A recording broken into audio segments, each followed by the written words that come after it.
Hello students, আজকে আমরা Microsoft Excel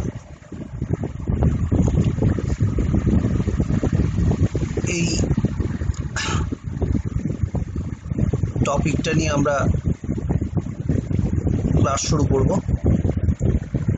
তা এখানে আমরা ফার্স্ট যেটা করব সেটা মাইক্রোসফট এক্সেলের ইন্ট্রোডাকশন পার্টটা এবং কিছু বেসিক ফিচার সেগুলো আমরা এই ভিডিও টিউটোরিয়ালে আমরা ডিসকাস করব। প্রথমে আমরা জানতে হবে যে মাইক্রোসফট এক্সেলটা এটা কি জিনিস। মাইক্রোসফট এক্সেলটা হচ্ছে একটা popular spreadsheet application software. Spreadsheet বুঝতেই পারছো, স্প্রেড মানে বিস্তীর্ণ কাগজ, শিট মানে পেপার। এখানে এই স্প্রেডশিট, এই বিস্তীর্ণ কাগজটা আমরা এখানে যেরকমভাবে থাকে সেটা একটা কালেকশন অফ, একটা টেবিল ফরম্যাটে থাকে, অর্থাৎ collection of rose and columns. ঠিক আছে, আমরা যদি ডেফিনেশন হিসেবে যাই বা কনসেপচুয়ালি আমরা যদি ডিফাইন করি, তাহলে সেটা আমরা বলতে পারি যে Microsoft Excel is one of the most popular spreadsheet applications which is available through Microsoft Office suite, which helps to manage and analysis data and also generate chart or graphs. এটা Windows এবং Mac দুটো সিস্টেমেই এটা support করে, অর্থাৎ Excel is supported by both Mac and Windows platform. এটাকে আমরা আরও বিভিন্ন রকমের কাজে আমরা ইউজ করি। Can also be used to check or balance a checkbook, create an expense report, আমরা একটা এক্সপেন্স রিপোর্ট জেনারেট তৈরি করতে পারি, বিট ফর্মুলাস, ডিফারেন্ট ফর্মুলা অ্যাপ্লাই করতে পারি, ডিফারেন্ট ফর্মুলা, ইনবিল্ট ফর্মুলার মধ্যে আছে প্রচুর অজস্র ইনবিল্ট ফর্মুলা আছে, সেগুলোকে আমরা অ্যাপ্লাই করতে পারি এবং perform simple to complex calculations. আমরা বিভিন্ন রকমের সিম্পল থেকে কমপ্লিকেটেড ক্যালকুলেশন করতে পারি এবং সেটা পরবর্তী ক্ষেত্রে প্রয়োজন অনুযায়ী মডিফাই করতে পারি। আমরা এখানে আমি যে এক্সেলটা নিয়ে আমরা কাজ করব, যেটা দেখাবো, সেটা অলমোস্ট একদম লেটেস্ট। এটা হচ্ছে মাইক্রোসফট এমএস এক্সেল 2019। তোমরা তো যখন কাজ করবে ম্যাক্সিমাম অনেক সময় 2007-এ কাজ করবে। 2007-এর ক্ষেত্রে আর 2007-এর পরে 13 বা তারও পরবর্তী ক্ষেত্রে যেমন 19, এগুলোর ক্ষেত্রে ইনিশিয়াল যে ডিফারেন্সটা তোমার ইনস্ট্যান্ট চোখে পড়বে সেটা হচ্ছে লুকটা চেঞ্জ হয়েছে। আর মাইক্রোসফট এক্সেল খুললে তুমি ডিফল্ট 2007-এ 3টে স্প্রেডশিট পেতে, 3টে শিট দেখাতো, শিট 1, শিট 2, শিট 3। 2013 থেকে আমরা ডিফল্ট একটাই শিট দেখতে পাবো, সেখানে 3টে ডিফল্ট শিট দেখাবে না। এটাই আমার বেসিক, যেটা আমরা ডিফারেন্সিয়েট করতে পারবো বাই লুক। এক হচ্ছে আমার লুকটা চেঞ্জ হয়েছে, কিছু এদিক হয়েছে, কিছু মানে আরো সফিস্টিকেটেড লুক হয়েছে, এবং এই যেটা বললাম যে একটা শিট ডিফল্ট শিট হিসেবে আমরা পাবো। ঠিক আছে, আমরা যেতে পারি আমরা মাইক্রোসফট অফিসের মধ্যে।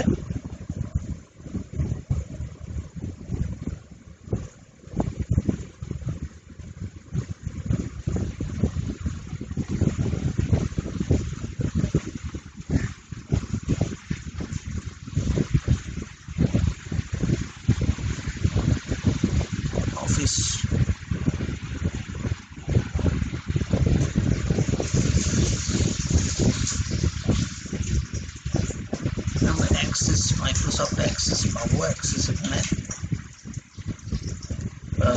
এক্সেল, সরি এক্সেল, এই যে এক্সেলে আমি দেখতে পাচ্ছি এখানে সময় অফিসের মধ্যে পাবে, এখান থেকে ক্লিক করতে পারি।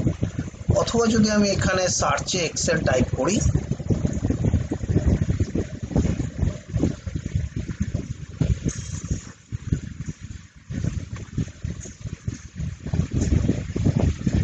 এক্সেলে টাইপ করার পর আমি এই ব্ল্যাঙ্ক ওয়ার্কবুকে কাজ করি। দেখতেই পাচ্ছ যে এখানে ডিফল্ট শিট কিন্তু একটা। এই যে অ্যাপ্লিকেশন উইন্ডোটা যেটা আসলো, সেই অ্যাপ্লিকেশন উইন্ডোটার ক্ষেত্রে এখানে দেখো, এটাকে আমরা বলছি হচ্ছে কিউএটি, কুইক অ্যাক্সেস টুলবার। আর এটা তো আমরা জানি ওপরে একটা টাইটেল বারটা আছে, এখানে 3টে বাটন আছে। 2007-এ এখানে তুমি একটা উইন্ডোজ বাটন দেখতে পেলে, সেই জায়গাটায় উইন্ডোজের জায়গায় এখানে আমরা একটা ফাইল পাবো। ঠিক আছে, আর যদি আমি ক্লিক করি তাহলে আবার আমি এখানে আসবো। এই ট্যাবগুলো তুমি পাবে, হোম, ইনসার্ট, এগুলো ডিফারেন্ট ট্যাবসগুলো পাবে। দেখতেই পাচ্ছ যে লুকটা চেঞ্জ হয়েছে, ফিল গুড হয়েছে। আর তার নিচের পোর্শনটা, এই পোর্শনটা আমরা যেটা দেখতে পাচ্ছি এটা হচ্ছে আমার রিবন এরিয়া, সেটা আমরা আগেও দেখেছিলাম। এই রিবন এরিয়ার মধ্যে আমরা কি পাচ্ছি না, রিবন এরিয়ার মধ্যে আমরা ডিফারেন্ট কমান্ডসগুলো পাচ্ছি। এই ডিফারেন্ট কমান্ডসগুলো এক একটা গ্রুপের মধ্যে আছে। এই clipboard group, font group, alignment group, অর্থাৎ এই হোম ট্যাবের মধ্যে কতগুলো গ্রুপ আছে, এগুলোকে আমরা বলছি গ্রুপ। সেই গ্রুপের মধ্যে আমার কতগুলো কমান্ডস আছে, এগুলোকে আমরা বলছি, এক একটাকে বলছি কমান্ডস বা অপশনস। এটা ছাড়া এই নিচে এইটাকে আমরা বলছি নেম বক্স, এটাকে আমরা বলছি ফর্মুলা বার,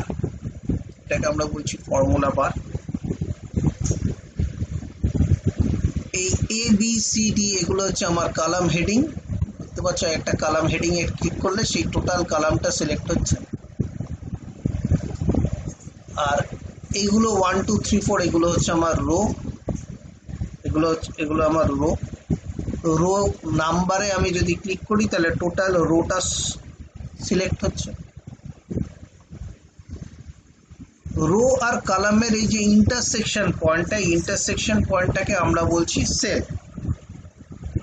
এই সেলটা হচ্ছে কলাম আর রো এর ইন্টারসেক্টিং পয়েন্ট, এবং প্রত্যেকটা সেলের একটা সেল অ্যাড্রেস আছে এবং সেটা ইউনিক সেল অ্যাড্রেস। সেই ইউনিক সেল অ্যাড্রেসটা আমার এই নেম বক্সের মধ্যে ডিসপ্লেড হয়। দেখো H9 অর্থাৎ H কলামের 9th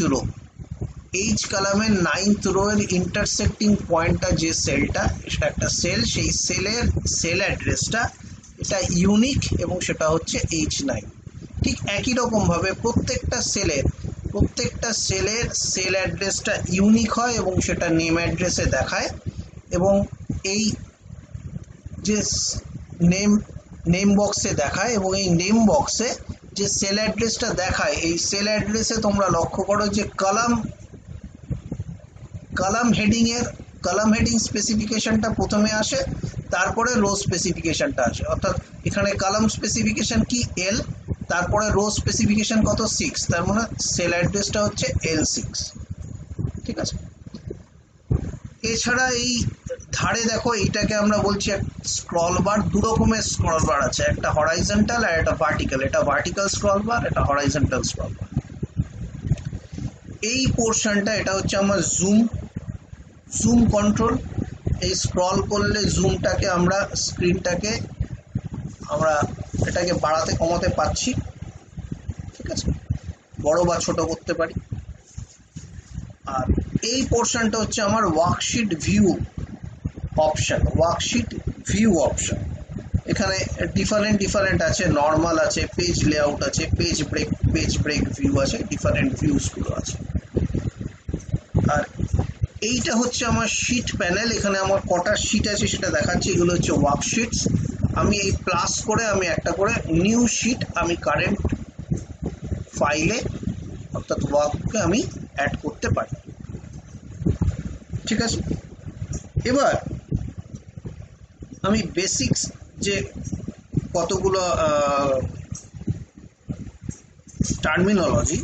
কতগুলো বেসিক টার্মিনোলজি আমরা এখানে ডিসকাস করব, যেটার ক্ষেত্রে আমরা জেনেইছি, কিন্তু তা সত্ত্বেও আমরা কি করছি না আরেকবার আমরা বলে নেব, এটা বোঝার সুবিধার জন্য। ঠিক আছে,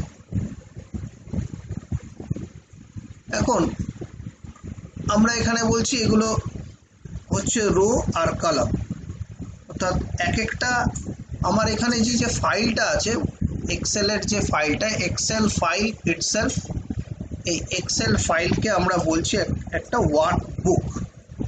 Excel file is equivalent to a workbook. Workbook মানেই হচ্ছে আমার এক্সেল ফাইল। ঠিক আছে, এখন এই এক্সেল ফাইলে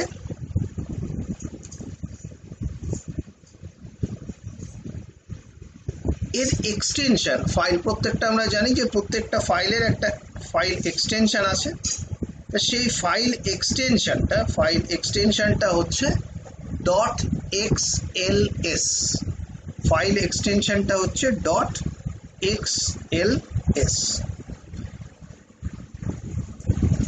আগের ভার্সনে, আগে 2007-এর আগে যে এক্সেল ফাইলগুলো ছিল, সেই এক্সেল ফাইলগুলোর এক্সটেনশন কিন্তু ছিল .xls।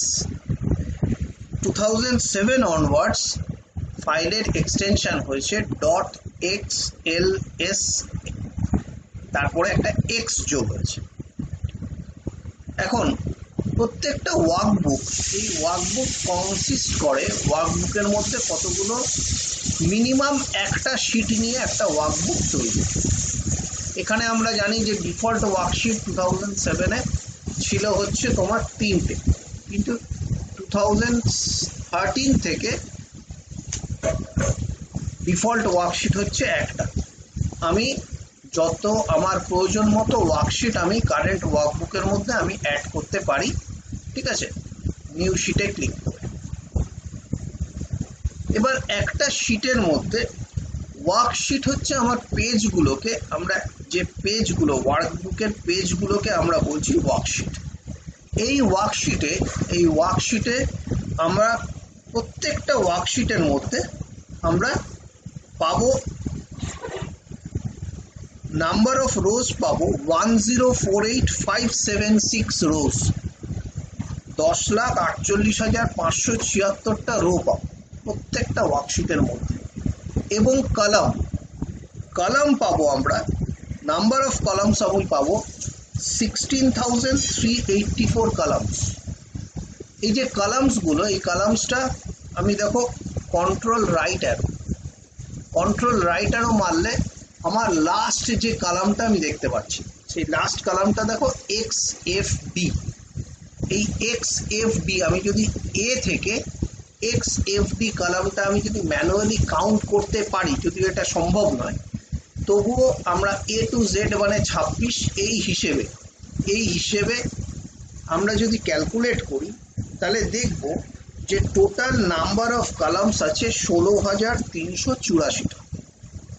এই দুটো আমাদের মনে রাখতে হবে, নাম্বার অফ রোজ আর নাম্বার অফ কলামস। আমি যদি লাস্ট রোটা অ্যাক্সেস করতে চাই, কন্ট্রোল ডাউন অ্যারো, দেখো লাস্ট রো অ্যাক্সেস করছি, কন্ট্রোল রাইট অ্যারো যদি মারি তাহলে দেখো লাস্ট কলামে যাচ্ছে, তার মানে এটা আমার লাস্ট সেল। এই লাস্ট সেলটা হচ্ছে আমার দেখো XFD 1048576, এটাই হচ্ছে লাস্ট সেলের সেল অ্যাড্রেস। আমি যদি যে কোনো সেল থেকে আমি যদি ফার্স্ট সেলে আমি যদি রিটার্ন করতে চাই, তাহলে কন্ট্রোল হোম বললে আমি A1 সেলে অর্থাৎ ফার্স্ট সেলে ওই শিটের ফার্স্ট সেলে রিটার্ন করব। তার মানে ফার্স্ট সেলের সেল অ্যাড্রেস হচ্ছে A1, ফার্স্ট সেলের সেল অ্যাড্রেস হচ্ছে A1। এখন এরপরে আমরা যেটা করব সেটা হচ্ছে কিছু ইউনিক ফিচার, এক্সেলের ইউনিক ফিচার আমরা আলোচনা করব। যেমন ধরে নেওয়া যাক আমি বললাম কলকাতা, করে এন্টার মারলাম, আবার যখন আমি কে মারছি দেখো অটোমেটিক্যালি কলকাতাটা পড়ে যাচ্ছে। এই যে ফিচারটা, এই ফিচারটাকে আমরা বলছি অটো কমপ্লিট ফিচার। এক্সেলের এটা একটা ইউনিক ফিচার, এটাকে আমরা বলছি অটো কমপ্লিট ফিচার। আমি যদি KANTUR বললাম কানপুর, এবার যখন আমি কে মারছি তখন ও বুঝতে পারছে না যে আমি কোনটা চাইছি। আমি যখনই ও মারলাম দেখো অটোমেটিক্যালি কলকাতা পড়ে গেল, কিন্তু পরবর্তী ক্ষেত্রে আমি কে শিফটে যদি এ মারি তাহলে দেখো অটোমেটিক্যালি কানপুর পড়ে যাচ্ছে, আমাকে পুরোটা টাইপ করতে হচ্ছে না। তাহলে এটা থেকে তোমাদের ক্লিয়ার হলো যে এই যে ফিচারটা, এই ফিচারটাকে আমরা বলছি হচ্ছে অটো কমপ্লিট ফিচার। যে ফিচারটা কি করছে, অটোমেটিক্যালি কমপ্লিট করে দিচ্ছে একটা প্রিডিফাইন্ড টেক্সটকে, একটা প্রিডিফাইন্ড, আমি যে টেক্সটটাকে আগে থাকতে ডিফাইন করেছি সেই প্রিডিফাইন্ড টেক্সটকে, এবং সেটা কাজ করে হচ্ছে অ্যাডজাসেন্ট সেলে, অর্থাৎ ও সংলগ্ন সেলে কাজ করে। আমি অনেক দূরে গিয়ে কাজ করলে কিন্তু এটা হবে না। দেখো অটোমেটিক্যালি কিন্তু অটো কমপ্লিট কাজ করলো না। একই কালামে কাজ করবে কিন্তু সেটা অ্যাডজাসেন্ট সেলে কাজ করবে, অন্য কালামে কিন্তু কাজ করবে না। ঠিক আছে, তাহলে এটা হচ্ছে আমার অটো কমপ্লিট ফিচার। এই অটো কমপ্লিট ফিচারে কি হচ্ছে না, আমার টেক্সটটা একটা প্রিডিফাইন্ড টেক্সটকে অটোমেটিক্যালি কমপ্লিট করে দিচ্ছে in the same columns adjacent সেলে। ঠিক আছে, এই ফিচারটা এক্সেলের একটা ইউনিক ফিচার। আরেকটা ফিচার আমরা বলছি সেটা হচ্ছে অটো কপি। অটো কপিতে কি করছে, আমি কোনো একটা ভ্যালু, যে কোনো ভ্যালু আমি লিখি না কেন, যে কোনো একটা ভ্যালু আমি লিখলাম, সেই ভ্যালুটাকে আমি কি করছি না, আমি সেই ভ্যালুটা সিলেক্ট করে সেই সেলটা সিলেক্ট করলাম, যেই সিলেক্ট করলাম দেখো সেই সেলের রাইট বটম পার্টে একটা স্পট আসছে, এই স্পটটাকে আমরা বলছি ফিল হ্যান্ডেল টুল। এই ফিল হ্যান্ডেল টুলটা দিয়ে আমি যত অবধি ড্র্যাগ করব সেটা আমি ড্র্যাগটা করতে পারবি পারপেন্ডিকুলারলি করতে পারি, অথবা আমি সিলেক্ট করে এটাকে হরাইজন্টালি করতে পারি, কেননা এই দুটো দিকভাবেই আমি করতে পারি, ড্র্যাগ করতে পারি। যত অবধি ড্র্যাগ করব, যে সেল অবধি ড্র্যাগ করব সেই সেল পর্যন্ত ওই ভ্যালুটা, যে সিলেক্টেড সেলের ভ্যালুটা অটোমেটিক্যালি কপি হয়ে যাবে। এটাকে আমরা বলছি অটো কপি ফিচার। তাহলে এটাকে আমরা বলছি auto copy feature. Auto copy ফিচারে আমরা কি করছি, কোনো একটা সেলের ভ্যালুকে up to the dragged cell আমি কি করতে পারছি, ফিল হ্যান্ডেল টুল দিয়ে up to the dragged cell সেই সেলের ভ্যালুটাকে আমরা কপি করতে পারছি, অটোমেটিক্যালি কপি হয়ে যাবে। এটাকে আমরা বলছি অটো কপি। আরেকটা ফিচার আমরা বলছি সেটা হচ্ছে অটো সিরিজ। অটো সিরিজে আমি প্রথম সেলে আমি একটা ভ্যালু দিলাম, সেকেন্ড সেলে আরেকটা ভ্যালু দিলাম, তাহলে এই দুটো সেলের মধ্যেকার difference, second sale minus first সেলের ভ্যালু হচ্ছে 1। এবার যদি আমি ফিল হ্যান্ডেল টুল দিয়ে কপি করি তাহলে ওই যে ডিফারেন্স হচ্ছে সেটাকে আমরা কমন ডিফারেন্স বলছি, সেই অনুযায়ী ও একটা arithmetic progression series, AP series generate করবে যত অবধি আমি সিলেক্ট করব, যত অবধি আমি ড্র্যাগ করব। তাহলে এখানে দেখো 1 2 ডিফারেন্স, কমন ডিফারেন্স ছিল 1, সেই হিসেবে ও সিরিজটা জেনারেট করেছে। যদি আমি এখানটায় সাপোজ 1 আর এখানটায় 7 দিই তাহলে দুটোর মধ্যে ডিফারেন্স হচ্ছে 6, তাহলে 6 ডিফারেন্সে সিরিজটা জেনারেট করবে যত অবধি আমি ড্র্যাগ করব। ঠিক আছে, তাহলে এই অবধিই আমরা রাখলাম। নেক্সট ভিডিওতে আমরা এর পরবর্তী যে জিনিসগুলো সেই জিনিসগুলো আমরা করব।